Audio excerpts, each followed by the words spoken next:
Yang juga cukup menghebohkan, Otoritas Jasa Keuangan OJK menyebut terdapat 7 perusahaan asuransi di Indonesia yang berpotensi mengalami kerugian hingga 19 triliun rupiah lebih.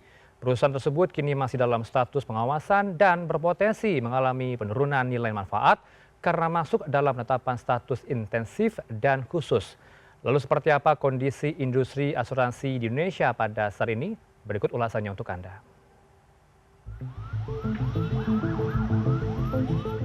Dalam rapat dengan Komisi 11 Selasa 23 September lalu, Kepala Eksekutif Pengawas Perasuransian, Penjaminan dan Dana Pensiun OJK Ogi Prastomiono menyebut, terdapat 7 perusahaan asuransi yang masuk daftar kategori pengawasan intensif dan khusus. Perusahaan tersebut berpotensi mengalami kerugian hingga 19,34 triliun rupiah.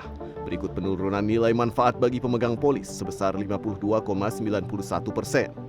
Meskipun demikian, industri asuransi secara nasional tercatat masih mengalami pertumbuhan. Berdasar data OJK per Juli 2025, aset industri asuransi mencapai 1.169,64 triliun rupiah atau masih mengalami kenaikan sebesar 3,3% per tahun. Jika dilihat lebih dalam, di periode yang sama, aset asuransi komersial tercatat sebesar 948,4 triliun atau tumbuh 3,99%.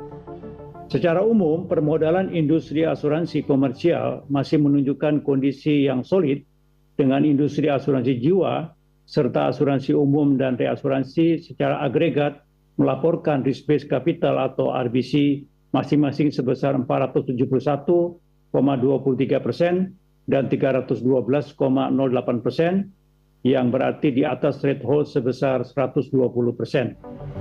Masih berdasar data Otoritas Jasa Keuangan, pendapatan premi asuransi komersial Januari hingga Juli 2025 tercatat sebesar 194,55 triliun rupiah atau tumbuh tipis sebesar 0,77% per tahun. Adapun pendapatan premi asuransi umum dan reasuransi tercatat masih tumbuh 2,67% menjadi sebesar 91,13 triliun rupiah. Namun yang patut menjadi catatan adalah pendapatan premi asuransi jiwa yang turun sebesar 0,84% dalam periode yang sama. Menanggapi fenomena tersebut, Presiden Direktur Prudensial Syariah Iskandar Ezahuddin menyebut pihaknya optimistis dengan industri asuransi di Indonesia. Hal ini disebabkan penetrasi industri asuransi di masyarakat masih rendah. Oleh karena itu, pihaknya berani untuk meluncurkan produk baru, Pru Heritage Syariah Essential Plan, untuk memperluas pilihan masyarakat dalam memilih produk perlindungan jiwa sesuai syariat. Apabila kita melihat industri ini ada gap, ya, di mana penetrasi asuransi di Indonesia ini masih rendah. Pada waktu ini kita lihat penetrasi asuransi dalam lebih kurang sekitar 2,8%. Tetapi kalau kita tengok syariah segmen, estimasinya adalah kurang dari 1%.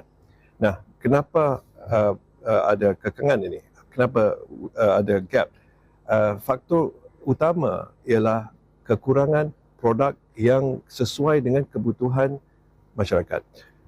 Setakat ini, kebanyakan produk yang dikeluarkan di industri adalah fokus kepada affluent segment. Tetapi apa yang tertinggal ialah the middle class and the lower middle class.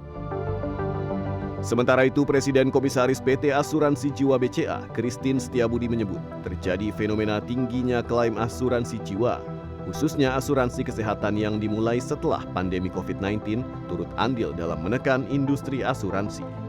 Sehingga kalau kita melihat antara tahun 2020 terus naik, ini claim ratio yang di atas ya. Puncaknya di 2023 klaim rasionya adalah 131%. Nah, di 2024 mungkin perusahaan asuransi juga sudah tidak bisa menahan lagi gitu karena ruginya luar biasa. Mulailah dinaikkan premi asuransi. Premi yang naik rata-rata di tahun 2024 itu adalah sebesar 50%, namun tetap masih minus. Sehingga di tahun 2025 ada juga perubahan kenaikan premi sebesar kurang lebih 15%. Jadi kebayang juga sebetulnya ini nih buat semua pihak, it's not win-win. Ini adalah lose-lose.